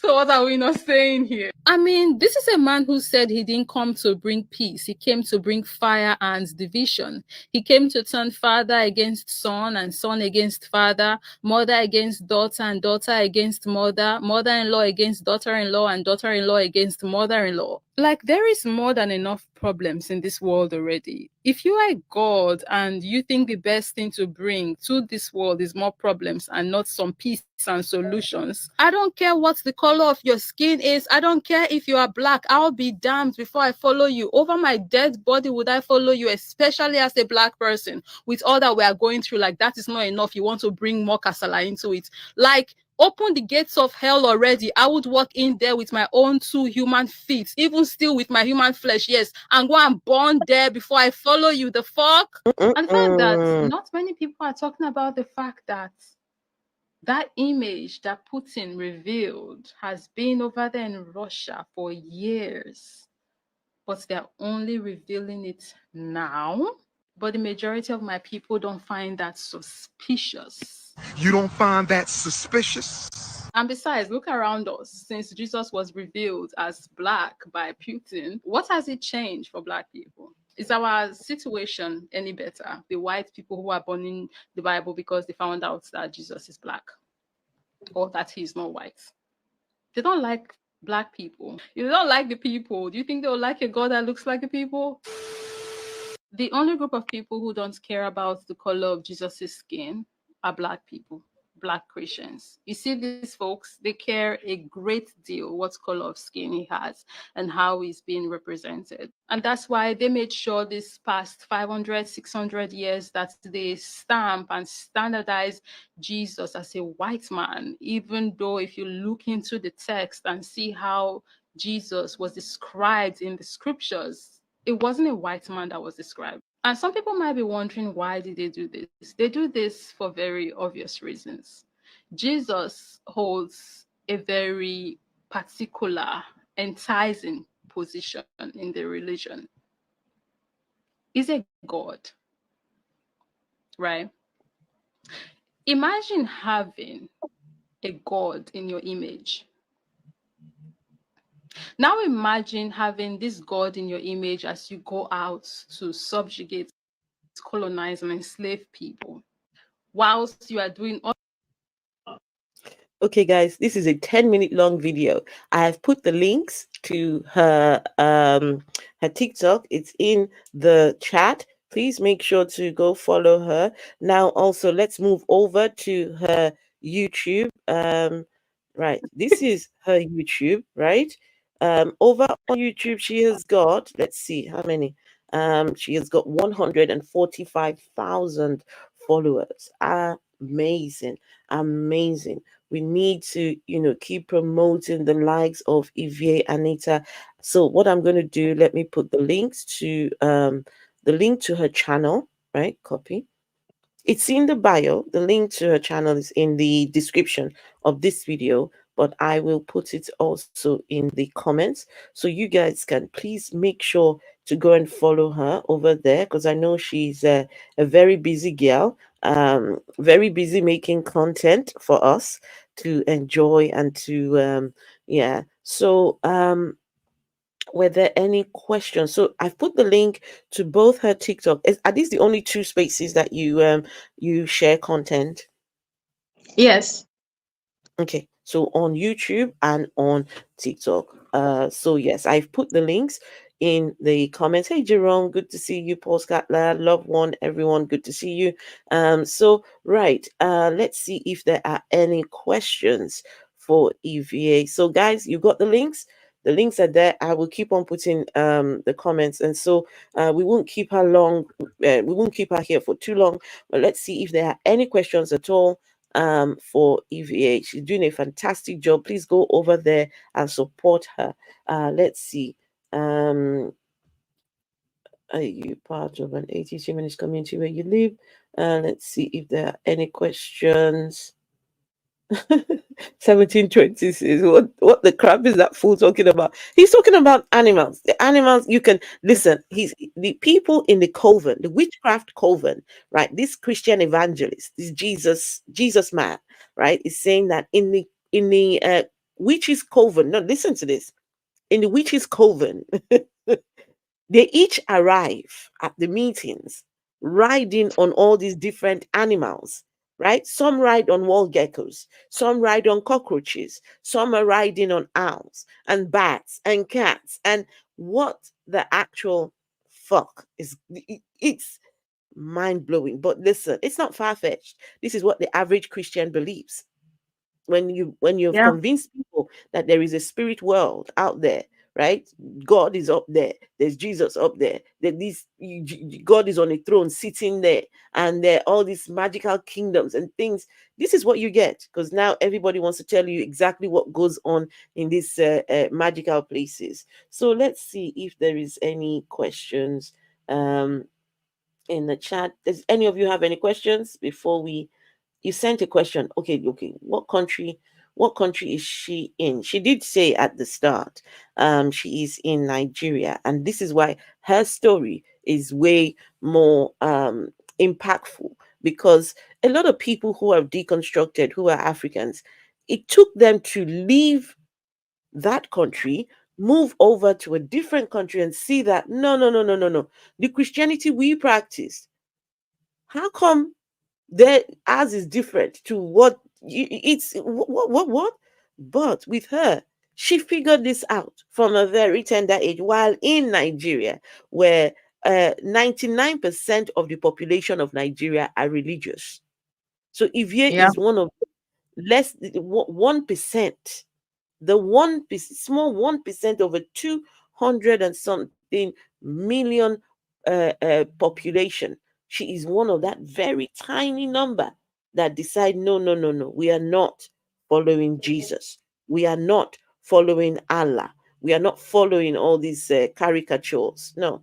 So, no, it looks like there are no questions. Mojo, I saw your question. I'm going to go to it now. Let's see. Let's see. Mojo had a question early on. Let me go to Mojo's question. You already answered Dean's question. So, all right, here we go. This is the question. Do you think the Tawihido Church influenced Islam, especially the Book of Enoch? And Tawhid means ones of God. Do you think? And if you don't have any answer, it's absolutely okay. Because me, I don't really know about I the actually church. don't know what Tawihido Church Yeah, is, same here. and I've Same here. not read the Book of Enoch, so I can't speak on any of this. Mm, same here. I And haven't I read the Book can't of even say Enoch. what influenced Islam, or because Islam is not something that I can't speak on Islam personally because I'm not knowledgeable on the religion. I was born into Christianity, Catholicism to be specific, the sect of Christianity. So I can't speak on Islam. I don't know anything about Islam. Let's see. I don't think there are any more questions. Let's see. Just a few of the comments. The only people who don't care about Jesus' skin color are black people. I don't know if Yeah, I'm I going to said that agree in with a that. video. I said that in a Hmm. video that you played, the TikTok video that you played. I think that's what You that said person is referring. Yeah. okay, okay, okay. The Yeah, only people and who I do said not that care about because this. Hmm. yeah, black Hmm. people, we don't care what color his skin is. The majority of us don't care, and we are okay with the white Jesus. Hmm. But white people care what color of skin Jesus has. That's why they, made sure he's white. And when you speak about him being black, people get angry. The comments I responded to in that TikTok video was, the person was talking about the white people who got pissed and they went about burning the Bible when they found out that Jesus was revealed to be black by Putin, and they got angry because they cannot follow a black Jesus. So they Hmm. care so much about Jesus's skin color, his race. That's why I said the only people that don't care is black people. We will worship Jesus regardless of his color. But the That's only right. people that don't care about the color of the saviors and the messiahs and the prophets that are fed to us, the Arabs, trust me, they care. If it's revealed tomorrow that Muhammad is probably black, they might not be very pleased with that fact. True. You That's the now truth. I understand that now. I understand Yeah. now. So I was wondering, black people not caring about Jesus. Of course we do care, right? In the sense that, I mean, for us who are deconstructing, right? And I Yes. get it, the For ones us, who are in the constructing with fold, you. they don't care. Yes. Is Jesus is Yeah. Jesus. Jesus is Jesus is Jesus. That's why, Jesus. see, we black people, majority of black people don't care about Jesus' complexion to the point where if people start talking about the color of Jesus' skin, you will find a whole lot of black people that are talking about it doesn't matter, the color of God or the color of Jesus. God is a spirit. They would even You get rather God see, black people don't care about the color of Jesus' skin to the point where they would rather he's colorless than black. mm, They will tell you he's a wow. spirit. And that makes no sense because according to this religion, you were made in the image of God. Are you a spirit? Hmm, no. You have a color. So it's just, but yeah, black people It's don't just care. White people care a lot about the color of Jesus' skin. They care some of a lot. some of the comments are killing me. Paul Scattler is Mm. talking about which parking spaces. Look at all the different animals and the witches. The parking, which parking spaces? And somebody is talking about uh, that's the witches' car rental options. Just don't call an Uber. Call a cockroach. Don't call an Uber.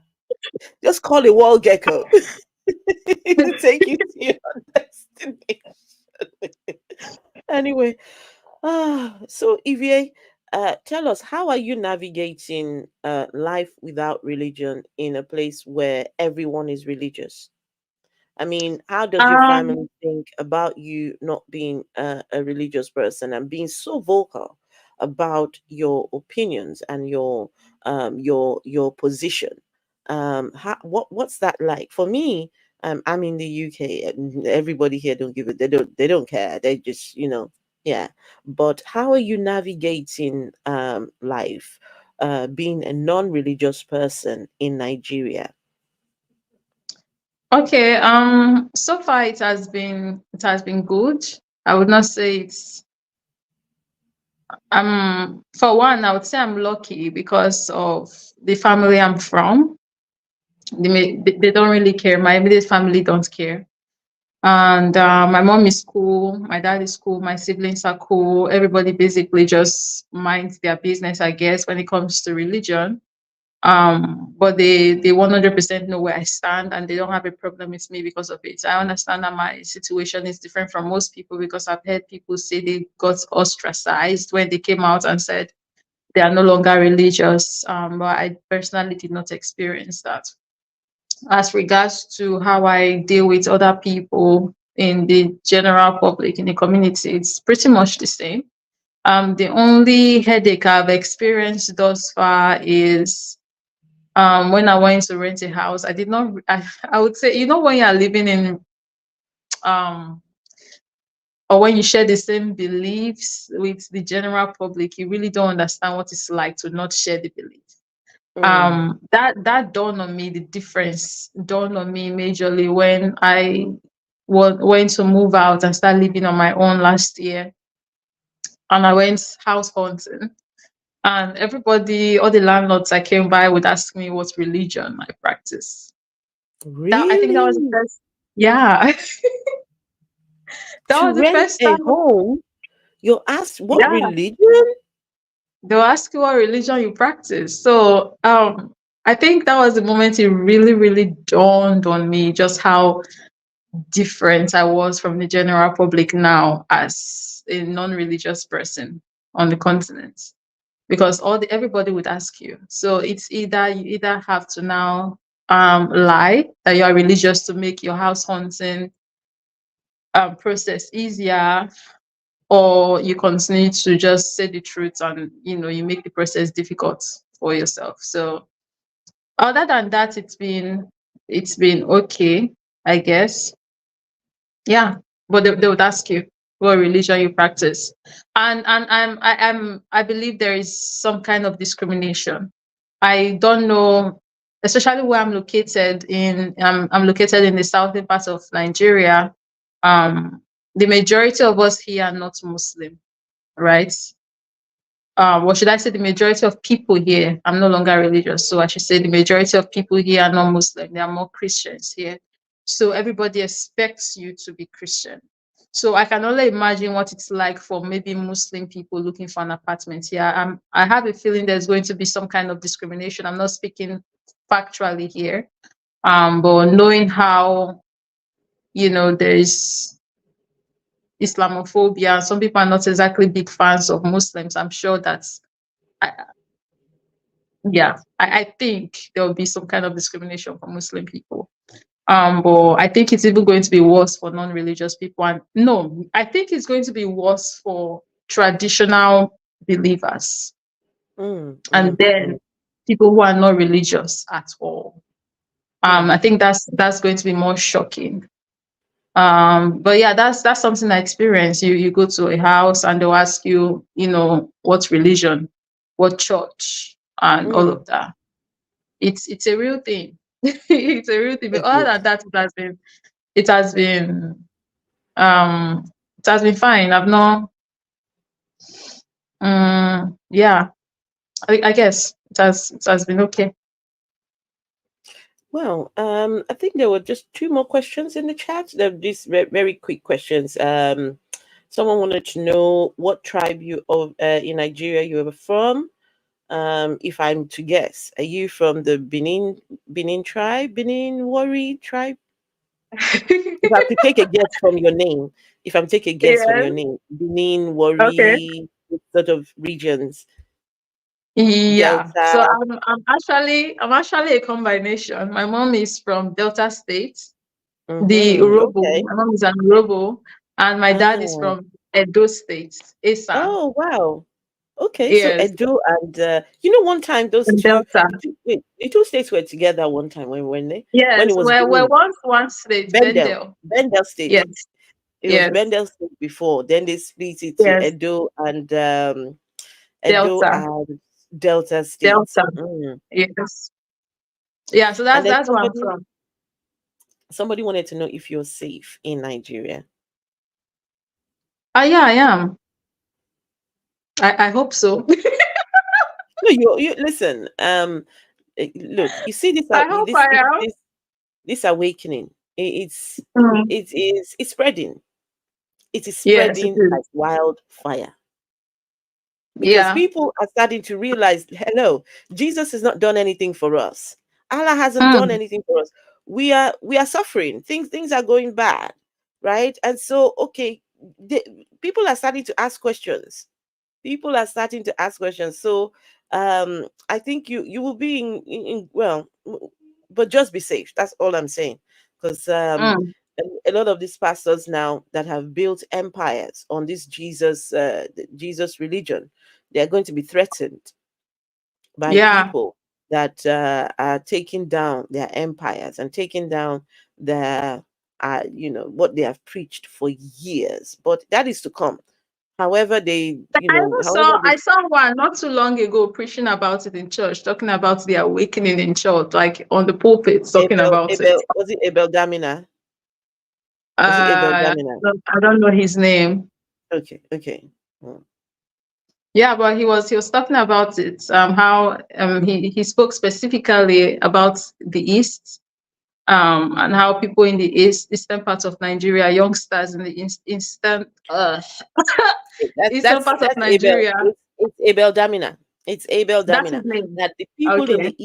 the people in the East are leaving Christianity now. They want to move Back on to to their African tradition. traditional practice. That was Abel Damina that said that.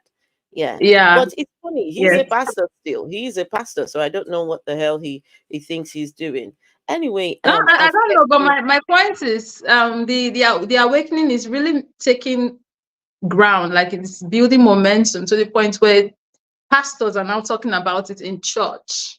When you Mm, get to that point, you know that something is really going on here. I also yes, saw the awakening made it to the news in America, where this news broadcaster was talking about how African American women are turning away from Christianity and going back to the ways yes, of their ancestors. When a movement starts making it to mainstream media, excuse me, and the pulpits, you know something is going on. mm, That's how you know. Yeah. exactly. And this is just like you. When I came away from religion, I came away from Christian. I thought, there was hardly anybody like myself. There was, I couldn't Hmm. find any black African people that are talking about this thing. I couldn't find any. And so it's such a refreshing thing for me to see that I am not alone, right? And for Oh, me, when I yeah. see people who are younger, it's the younger generation, it does something. It makes me so happy because some of us, the older ones, that They're we gone. are stuck. They're We are gone. stuck in our ways. We are Yes. stuck in our ways. So it will be very hard to read Jesus from our blood, to read Yeah. Allah from our blood. That will You be know, very hard. But mm, I once the very first time when I came out of Christianity, I told my mom, and for one, she was very scared. She was scared of me burning in mm, hell. And no, of course, nobody wants their child to burn in hell. So nobody. that really kept her up at night. I want to believe that. I hope that she doesn't live in that fear anymore. But there was a point, I really, we sat down and we had like an in-depth conversation on everything. And I broke down why exactly I no longer believe. And she told me to my face, she said, if everything you are saying, my child, makes a lot of sense. And if I should logically think about it, you are right. But a couple of days later, she came by and she was like, then I was still living with my brother. And she came by my brother's home and she was like, she's lost. She said she's lost, and now she cannot, the thinking logically and having faith cannot coincide.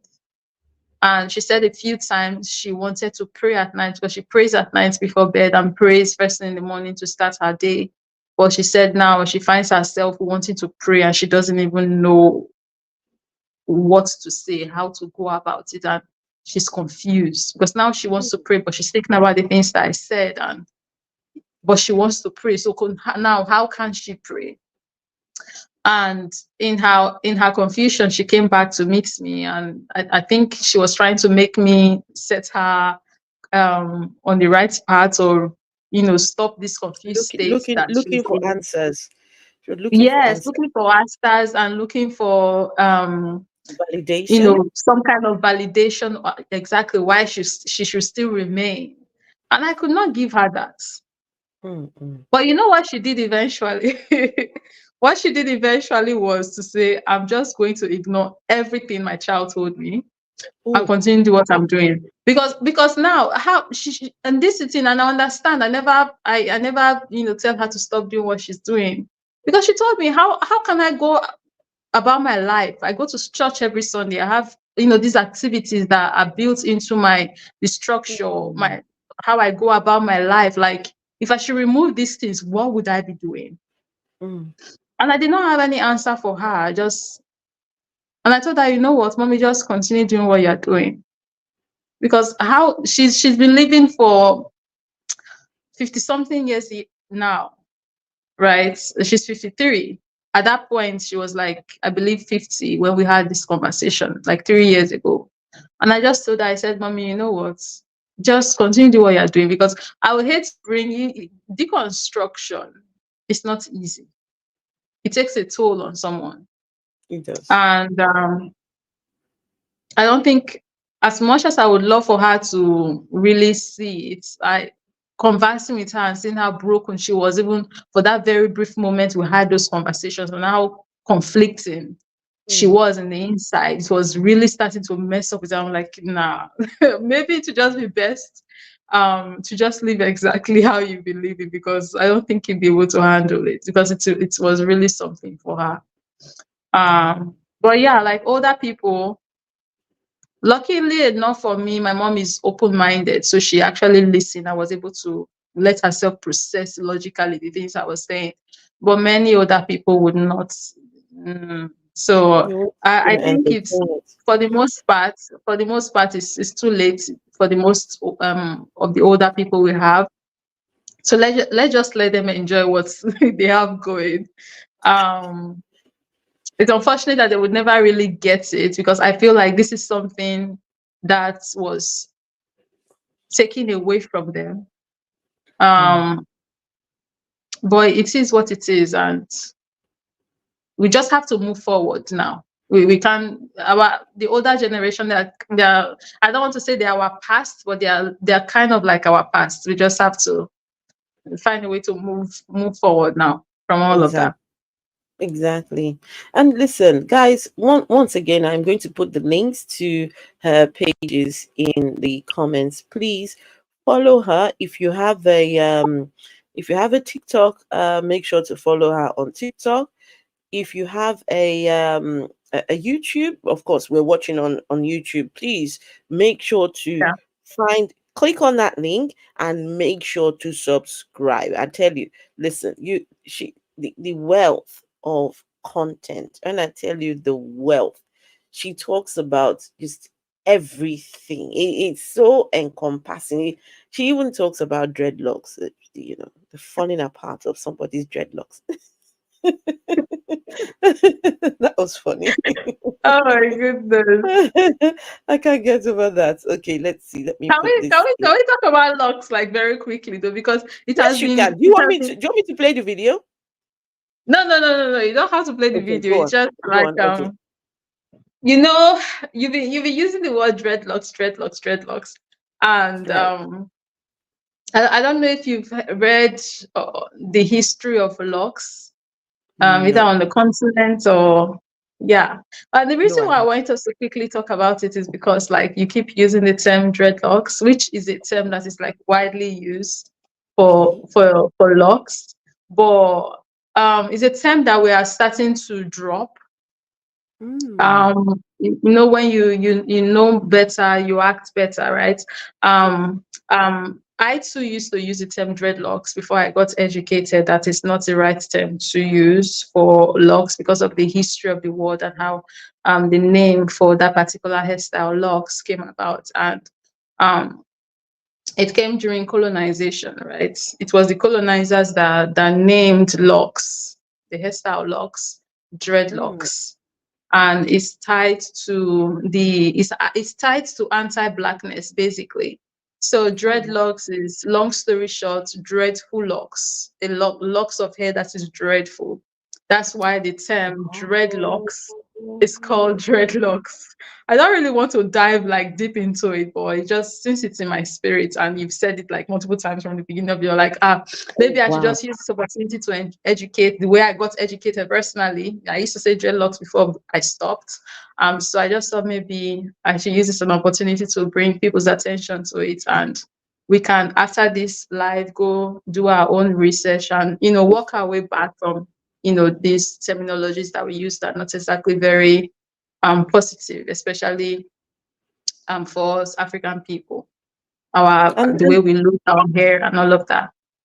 thank you for pointing that out, because I had no idea of that, and this is Yeah, that's why fine. having these conversations are very important, because it helps you to deconstruct. This is part of the deconstruction, and not just Yes, deconstruction but reconstructing as well. You deconstruct to exactly. reconstruct. No, you Yeah. deconstruct to construct, and also you change narratives, the narratives that have been put out there, right? All the Yes. time we've called that hair dreadlocks, but now I can see the logic behind the dreadful locks. I can see it, and I am so sorry. Yeah, there's lots of things that we need to take back. And so Mm. Mojo sent a question. Let's see. And this will be the last question. Will there be a new North African Middle Eastern golden empire in a golden age? Will there be a new North African Middle Eastern golden empire in a golden age? I do not know what that's about. Do I you was going have to ask. any idea? I have no idea. I have no idea what this person means. Maybe they can rephrase the question. Mm-hmm. Yeah. Pretty old bish. Hey, good to see you, everyone. Listen, it's been lovely having you all here. I have put the links to her channel and her page on TikTok over here, and yeah, please go. Do you have what do you have in the pipeline? What's brewing? What can we look forward to? What is in Evie's mind? If I could pay money to be in Evie's mind, huh? I would pay. I will pay money. Just to know what is she, what are her thoughts, what's going on there.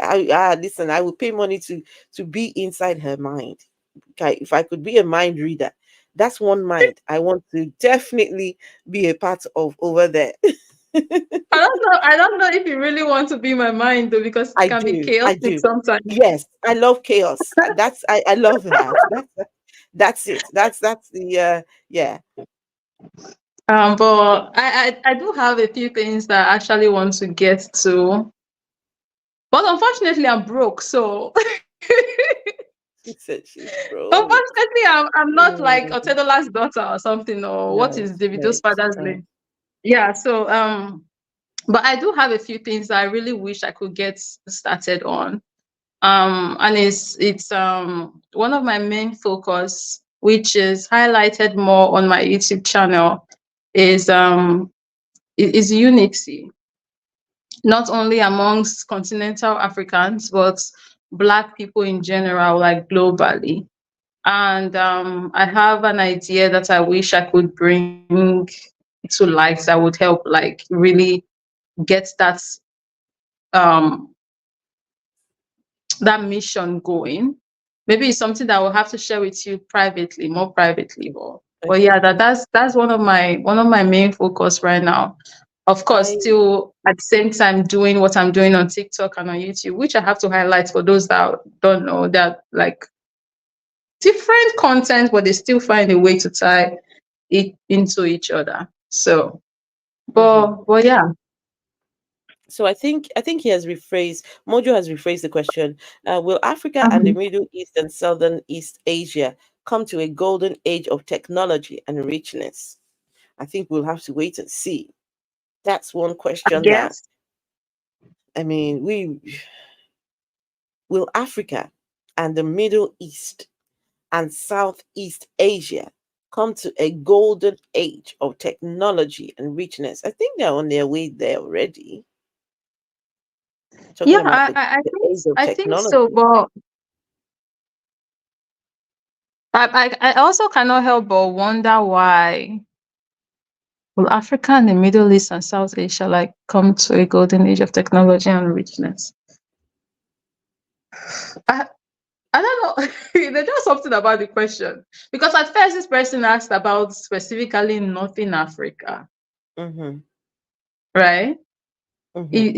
It's making me wonder like the intent of this person, who this person is and their intent. Don't you worry about it. Mojo is one of my Mojo is very eclectic. Mojo is Okay. very eclectic. Yeah. So yeah. But listen, I think this is a question that we'll have to, just see what happens, right? And some of us may not be here to see this happen at all. Some of us may not be here to see what happens eventually, right? So, it's just an ongoing conversation. And I honestly do not know why Africa, the Middle East, and Saudi, you know, the merging of these. I don't know what the whole idea of that would be, but we'll have to wait and see. But anyway, if you I go on, think go on, go on.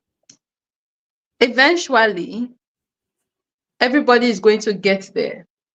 Mm, And maybe when we do, or when we all even get there, it probably might not even be looking like what we think is going to be looking like, because nothing stays constant. What we consider technology today and civilization today is not what technology and civilization was 200 years ago. mm-hmm. So what technology is going to be like in 200 years time is definitely not, might not be looking like what we consider technology and civilization to look like, or we think it would look like, if that makes any sense. I think I'm even confusing myself here, but the We won't point even is we like won't nothing. even we won't be here though. We won't be here. Yeah. But and we and, can and we nothing can no- we can nothing help. nothing lasts. Nothing lasts forever. No. So Africa and the Middle East and South Asia, with Southeast Asia, might be looking how it's looking like today. That doesn't mean it's going to look like that forever.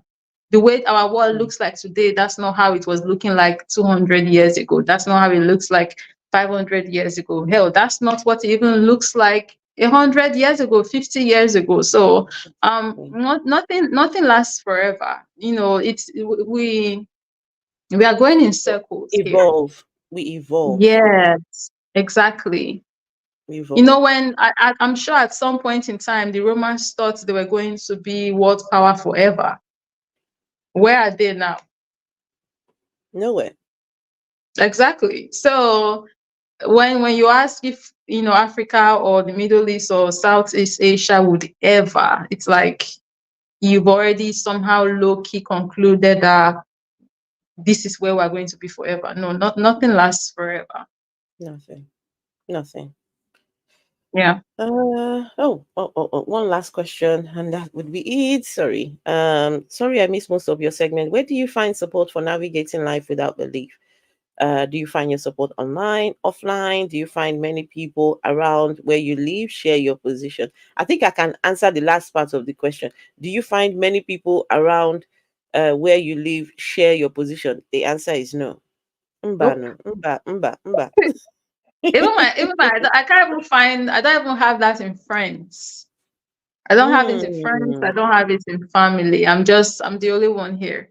But luckily, I let me see the rest of the question first. If I see, sorry, where do you find support for navigating life without belief? Okay, so for the most part, without belief, I've been navigating life on my own. And then luckily, when I started making content on TikTok, I was able to meet like-minded people just like me. That's how I met our good sister, Afro based, and we connected on there. I followed her, she followed me, and other people just like her, right? So that has been comforting. So the online space for a good while was my escape from a reality of being alone. So I can go online and meet people like me, and there is a space. And that's why I'm very happy for people like us that created these spaces, because now we have people who can come and find some kind of peace and community on the internet space. And I'm happy that people have been able to do that using my platform, as well as I have been able to do that using other people's platforms. So that has been nice. But to say in real life, if I have that kind of support, no, I don't have that support. And it gets even more difficult when maybe you want to be in a relationship. If you are someone like me that don't know how to do like haphazardness. I like to be like Mm. authentic 100%. So I want somebody who's just like me. That's even more difficult. But shockingly enough, when I found myself here, it's almost as if eventually is that saying, birds of a feather somehow find their way to flock together, right? Mm. So it's like this is why I think I'm starting to maybe see, you know, that thing about vibration, how you vibrate will start to the energy you what's You the give word out. you give That out would bring. you radiate. You radiate. Yes, it would go out there and bring to you the kind of people you are looking for eventually. So when Mm-hmm. my energy shifted, it took a little bit of time, but eventually I started attracting the people that are like-minded, share the same mind with me. And I met a few actually in real life. So it's not like they're close by, but I know people, at least two, in real life that are non-religious. And but yeah, it's been an eye-opening, interesting experience journey, and I don't regret none of it. To be honest, I really don't.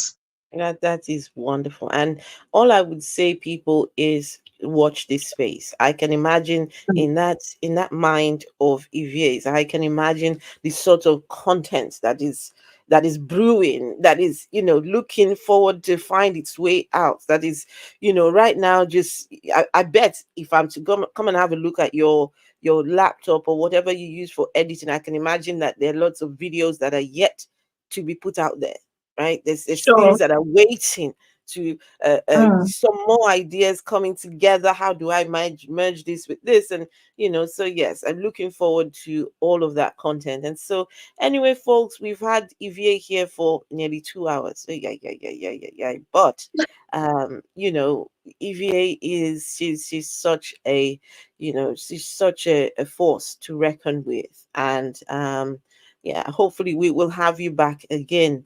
And I wish you all the very, very best with everything. And you have a Thank you. community. You have a community of people who love and adore you, and we support you, and whatever you are saying, whatever you are selling, we are buying. Whatever you put in the market, we are coming to buy in the market. Just tell us, we Thank are coming. you. Whatever Thank that is, you. we are buying. Fantastic. Anyway, folks, Thank you all, you. thank you all so much. Bolilang finally makes it. Says, "Hello, ungodly people. Hello, Bolilang." Right, folks. Make sure to give the stream a thumbs up. And if you do not run away in the back, I need to ask you something very quickly. All right, everyone. Awesome. You all be very good, and I will speak to you all soon. I might come back later on. Yeah, I will come back later on today. I've got this is my child free weekend. My son is at his dad, so yes, this is me. I'm enjoying the no child no child Saturday. It's beautiful. All right, folks. You all be good, and I will see Thank you you very all much real for soon. having me. Thank you to everybody in the chat for Make sure you all go and follow her. You everything. follow. Please make sure you go and follow her. All right, folks. Thank you. Bye.